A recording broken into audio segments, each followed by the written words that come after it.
6 గ్యారెంటీలు ఏమో అని చెప్పేసి మరి అయిపోయినాయి, ఇప్పటికే 4 గ్యారెంటీలు అయిపోయినాయి, 5 గ్యారెంటీలు అని చెప్తా ఉన్నారు. ఈ యొక్క గ్యారెంటీల విషయంలో మీరు బయటికి రావాలి. శ్వేతపత్రం ఇస్తారు కదా, రేపు పొద్దున శ్వేతపత్రం రిలీజ్ చేయండి. ఎంతమందికి ఇచ్చిర్రు 6 గ్యారెంటీలు? దరఖాస్తులు పెట్టుకొని కార్యాలయ చుట్టూ తిరుగుతున్నారు మహిళలందరూ కూడా, చెప్పులు అరిగిపోయే విధంగా. కరెంటు బిల్లు 200 యూనిట్కి మాఫీ అని చెప్పినారు. ఎవరు ఎక్కడ ఎవరు చేస్తున్నారు? ప్రజాపాలనలో దరఖాస్తులు తీసుకున్నారు, లక్షల దరఖాస్తులు, దాని దరఖాస్తు సంగతి ఏంది? ఇవన్నీ ప్రశ్నిస్తూ ఉన్నారు. మేము ఒకటే కాదు, మా బాధ అంతా కూడా మీరు ప్రజలను మోసం చేశారు, ప్రజలకు ఇబ్బంది పెట్టినారు, మీపై నమ్మకం పెట్టుకొని వారు మీకు ఓట్లేసి గెలిపించినారు, మీకు అధికారం ఇచ్చినారు. మీరు చేయాల్సిన పని చేయకుండా మళ్ళీ వారిని తప్పుదోవ పెట్టే ప్రయత్నం చేస్తున్నది మంచి పద్ధతి కాదు. కాబట్టి ఈ 6 గ్యారెంటీలతో పాటు ఇంకా అనేక గ్యారెంటీలు ఇచ్చినారు మీరు. అది కాకుండా ఇలాంటి ల్యాండ్ రెగ్యులేషన్ స్కీమ్ పైన ఓపెన్గా, లేఅవుట్ రెగ్యులేషన్ స్కీమ్ పైన ఓపెన్గా మాట్లాడినారు. కాబట్టి దీని పట్ల ప్రజలందరూ కూడా చాలా జాగ్రత్తగా గమనిస్తూ ఉన్నారు. మీ సమాధానం కోసం దీనిపైన వెయిట్ చేస్తూ ఉన్నారు. దాని పక్షాన ప్రజల పక్షాన మేము అడగాలి. కాబట్టి మాకు తొందర ఏం లేదు, మాకు ధర్నాలు చేయాలి, గిన్నాలు చేయాలి ఇంట్రెస్ట్ లేదు. కానీ మీరు చేసే పని, మీరు చేసే మాటలు, మీరు తీసుకునే నిర్ణయాలు ప్రజలని రోడ్లపైన తీసుకొచ్చే విధంగా, మమ్మల్ని వారి తరఫున మాట్లాడే విధంగా చేస్తా ఉన్న సంగతిని గుర్తు చేస్తా ఉన్నా. ఎంత మాట, అసలు ఎన్ని మాటలు. వారి నాయకుడు రాహుల్ గాంధీ గారేమో అదానీ గురించి మరి ఏం మాట్లాడుతున్నారు, వీరేమో అదే సందర్భం అదానీ గారితో అగ్రిమెంట్ చేసుకుంటారు పోయి దావోస్లో.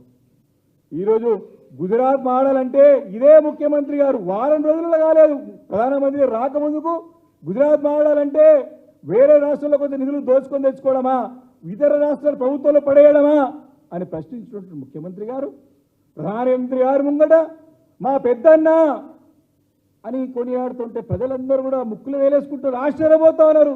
ఈయననేనా ఈయననా కాంగ్రెస్ పార్టీలో ఉంటాడా, మొత్తం గుంపును తీసుకొని బీజేపీలో పోతాడని ప్రశ్న ఉత్పన్నమవుతుంది రాష్ట్ర ప్రజలందరూ మనసులో. ఈరోజు ఒక్కటి ప్రజలకు అర్థమైంది. గత 10 సంవత్సరాలుగా కేంద్రంలో ఉన్నటువంటి యొక్క బీజేపీ ప్రభుత్వం ఎన్ని ఇబ్బందులు పెట్టినా, ఎన్ని అడ్డంకులు సృష్టించినా, ఎంత సహకరించకపోయినా ప్రజలకు ఆశీర్వాదంతో అన్ని తట్టుకొని నిలబడిన దమ్మున్న ధైర్యం ఉన్న నాయకుడు కేసీఆర్ గారు అని చెప్పి రుజువైంది. ఈరోజు మన ముఖ్యమంత్రి గారు వారి సంకన చేరి దేనికి సహకారం కోసం కాదు, ఇప్పటికే బీజేపీ నాయకులు అంటున్నారు తుమ్ముతే ఊడిపోయే బుక్కు లాంటి ప్రభుత్వం మా ప్రభుత్వం, ఆయన ప్రభుత్వం కాపాడుకోనికి మరి ప్రధానమంత్రి యొక్క ఆశీర్వాదం ఆయన సహకారం కోరుతున్నారు తప్ప ఆ ప్రజల పని గురించి కాదని చెప్పి ప్రజలు స్పష్టంగా అర్థమవుతా ఉన్నది. కాబట్టి ఇవన్నీ అంశాలు ఉన్నాయి. కాబట్టి ఇదే ఒక ప్రభుత్వం యొక్క వైఖరి అధికారం రాకముందుకు ఏ రకంగా ఉండే, అధికారంలో వచ్చినాక ఏ రకంగా ఉండే అనేక అంశాల పట్ల ప్రజలకు ఇప్పటికే అర్థమవుతున్న సందర్భంలో ఈ యొక్క లేఅవుట్ రెగ్యులేషన్ స్కీమ్ పైన మరొకసారి బట్టబయలైనది. కాబట్టి దీనిపైన ప్రభుత్వము ఇమీడియట్గా సమాధానం చెప్పాలి. దాంతోపాటు 6 గ్యారెంటీలు అన్నారు కదా, శ్వేతపత్రం రిలీజ్ చేయి. ఊకరికి ఇంట్రెస్ట్ కదా శ్వేతపత్రం పైన, నీ ప్రభుత్వం పైన రిలీజ్ చేయి శ్వేతపత్రం, గత ప్రభుత్వాల పైన కాదు. శ్వేతపత్రం ఎవరు డిమాండ్ చేస్తే రిలీజ్ చేయమని, అధికారంలో రిలీజ్ చేయమని తొందర పడద్దని చెప్పి అవుతా ఉన్నాం. నీ యొక్క 6 గ్యారెంటీలు అమలు కాక ఇబ్బంది పడుతున్నారు ప్రజలు. పేపర్ పెట్టుకొని తిరుగుతూ ఉన్నారు, కార్యాలయం చుట్టూ తిరుగుతున్నారు, సమాధానం చెప్పడం లేడు. మీరేమో గల్లా పట్టుకుని అడుగుమని చెప్తారు అధికారులని. ఇదెక్కడ ప్రభుత్వం? ముఖ్యమంత్రి అయ్యి ఉండి ఎవరైనా పోయి అధికారులను గల్లా పట్టుకుని అడుగుమంటారా? గత చరిత్రలో ఎప్పుడైనా ఉన్నదా? నేనైతే నాకు తెలియచ్చినట్టు ఎప్పుడు చూడలే. నేను ఒక ముఖ్యమంత్రి అధికారంలో ఉండి అధికారులు పనిచేయకపోతే, ఏదైనా స్కీమ్ అమలు కాకపోతే గల్లా పట్టుకొని అడగండి. అరే చేయాల్సింది నువ్వు, నిధులు తెచ్చింది చేయాల్సింది నువ్వు, పని చేయాల్సింది నువ్వు, అధికారులు ఏం చేస్తారా దానికి? ఇలాంటి యొక్క వాతావరణం తెలంగాణ రాష్ట్రంలో సృష్టించబడుతూ ఉంది ఈరోజు. కాబట్టి ఇవన్నీ ప్రజలు గమనిస్తూ ఉన్నారు. మేము చాలా ఓపికతోని, చాలా సహనంతోని, చాలా నేర్పుతోని, ఓర్పుతోని ముందుకు వెళ్తా ఉన్నాం. మా పార్టీలు ఏం తొందర ఏం లేదు, మాకు ఏమి ఏదో అధికారం లేదు. మాకు ప్రజలకు పక్షాన ఉండాలా, మాకు ఇచ్చినటువంటి పాత్ర పోషించాలని చెప్పేసి మేము మాట్లాడుతాము. నువ్వు చేయాల్సిన పని చేయకుండా, ప్రజలకు ఇచ్చిన హామీని నిలబెట్టుకోకుండా ఇంతసేపు రాష్ట్రానికి అపోజిషన్ పార్టీ లీడర్ లేడు, కుర్చీలో రాడు, బిడా కుర్చీలో కూర్చుంటే నువ్వు ఎగిరిపోతావు. వాడికి వెళ్ళి వస్తారు, సమయం వచ్చినప్పుడు వస్తారు. వాళ్ళ ఆరోగ్యం బాగాలేకుండా మేము అందరం ఉన్నాం కదా, మా నాయకులకు సమాధానం చెప్పు, మా ప్రశ్నలకు సమాధానం చెప్పు, మమ్మల్ని మాట్లాడినవాడా నువ్వు? మాకు మైక్ ఇయ్యరా అసెంబ్లీలా? గొంతులు పోయేదాకా కొట్లాడుతున్నాం అక్కడ.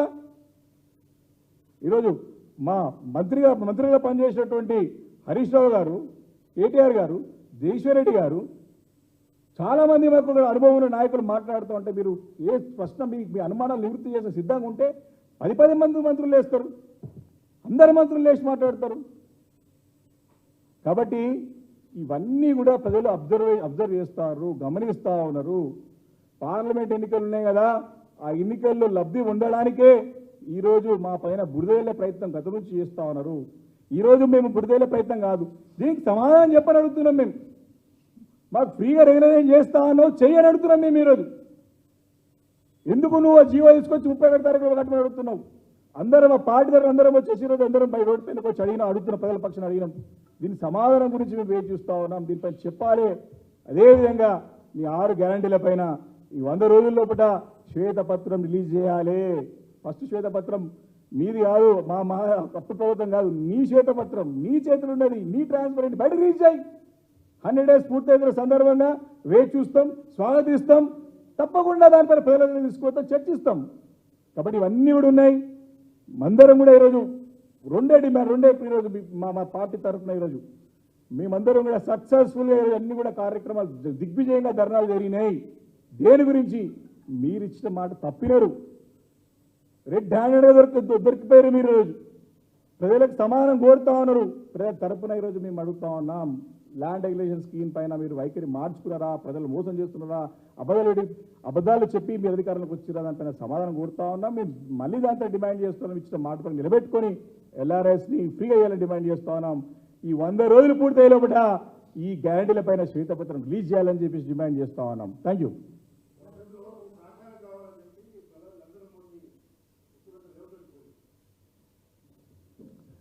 సహకారము ఆయన ప్రభుత్వం నిలబెట్టినకి ఆయన తెలిసిపోయింది. ఒక ప్రభుత్వం ఉంటుందా పోతుందా అని అనుమానంలో ఉన్నారు. కాంగ్రెస్లో లుక్కలు స్టార్ట్ అయినాయి. ఇంకా 4-5 మంత్రులు క్రియేట్ చేయలేదు. ఆ మంత్రులు వేసేస్తే మొత్తం అంతా బండారం మీద పడతారు. కాంగ్రెస్లో నైజం అది. హిస్టరీ తీసుకుంటే ఒక్కసారి కాంగ్రెస్ హిస్టరీ తీసుకున్నట్టయితే ఎప్పుడైనా సరే ఫుల్ ఫ్లేజ్ ఎప్పుడైతే ఉంటుందో దాని తర్వాత గ్రూపులు స్టార్ట్ అవుతాయి, దాంతో రెవల్యూషన్ స్టార్ట్ అవుతుంది, తిరుగుబాటు స్టార్ట్ అవుతుంది. దానికి భయపడే రోజు వెయిట్ చేస్తూ ఉన్నారు. కాబట్టి సహకారం కావాలంటే సహకారం అందిస్తారు. రావాలి ఏమన్నా చూద్దాం, సహకారం అందిస్తే మంచిదే. కానీ దానికంటే ముఖ్యమైన ప్రభుత్వం సీటు కాపాడుకునే ప్రయత్నం చేస్తున్నట్టు కనపడుతుంది తప్ప మరి క్లియర్గా వారి పార్టీ స్టాండ్కి అగేన్స్ట్గా పోతున్నట్టు స్పష్టంగా అర్థమవుతా ఉంది. Thank you.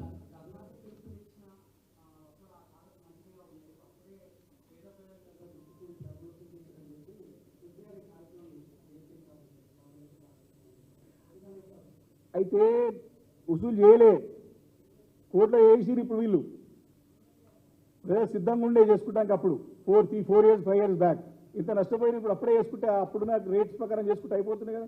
మీరు ఎందుకు మేమేమంటున్నామంటే మీ వైఖరిలో మార్పు ఎందుకు ఉంది? మీరు ఫీ అని డిమాండ్ చేశారు కదా, అదే ఏమంటున్నాం కదా మేము ఈరోజు. ఆ రోజు మేము మా చిట్ట ప్రకారం మా పద్ధతి ప్రకారం మేము పోయినాం. ఆ రోజు మీరు అది తప్పు అని ఆ రోజు అన్నారు.